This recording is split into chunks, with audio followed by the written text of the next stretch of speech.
Alright, so over the weekend we had a couple of fights that play into the future of the flyweight divisions as a whole.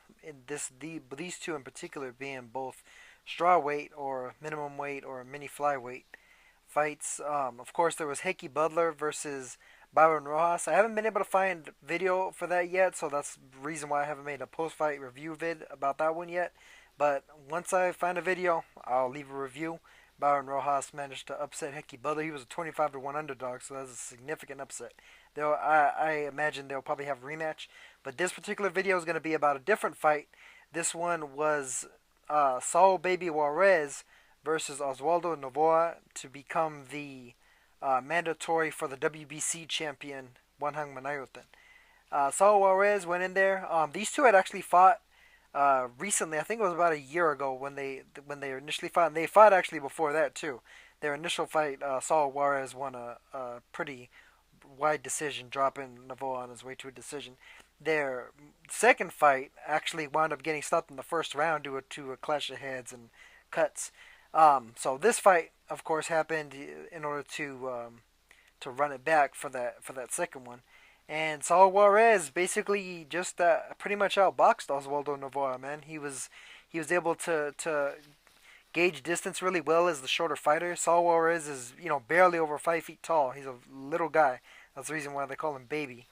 And then Oswaldo Novoa is about 5'3", maybe about 5'2.5", 5'3", and I mean in there just Novoa looked way taller than Juarez just because Juarez is so short.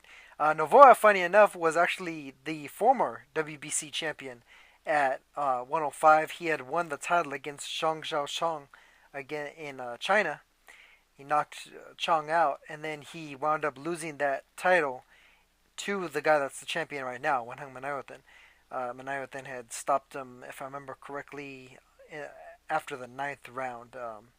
He wound up retiring on a stool.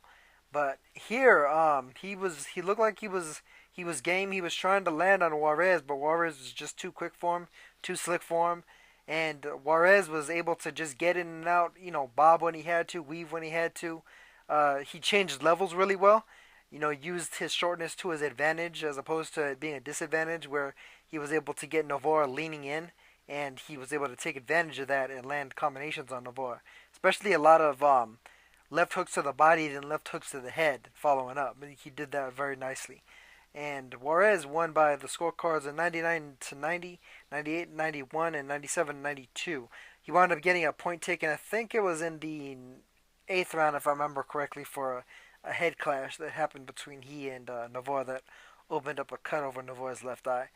But I mean, otherwise it was a pretty clean fight and a clean victory for Juarez. Juarez dominated the action after the first couple of rounds when Novoa was giving him a little bit of trouble. He was at first he was bullying him a little bit, but once Juarez got the timing down, his quicker speed just made the fight, you know, made it look easy basically. Because Novoa, as a former champion, is a pretty strong, tough fighter. He's a guy that's gonna be in there and he's looking to really grind you down. And the way to beat him, the same way Menayothin beat him by outboxing him, is the way that Juarez managed to beat him. And Juarez versus Menayothin is a very good fight. I'm definitely anxious to see that later this year, which is probably when it will happen. When by the time the WBC actually mandates that, because I don't think Menayothin is actually even defended against the mandatory yet, and he won the belt over a year ago. So I'm sure that this fight will probably come about fairly soon.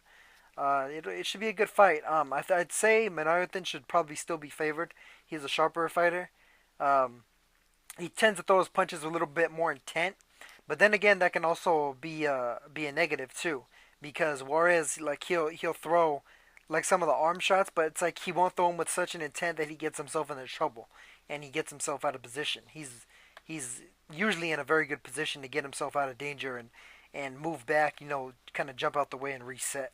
He's got excellent foot movement, so that'll definitely play a big role against Menayothin. Menayothin's going to have to track him down and really put the pressure on in order to figure out Juarez, because Menayothin isn't very much taller than him. He's only about 5'1", so he's only got about an inch on him. So it should be a good fight, and of course, as usual, I got the link for this fight in the description box. Just check it out, and I mean, just watch Juarez do his thing, man. He's Juarez is probably one of the few guys. Well, I don't necessarily want to say one of the few guys, but he's definitely one of the guys that the 105-pound division was definitely made for, because he's a little guy.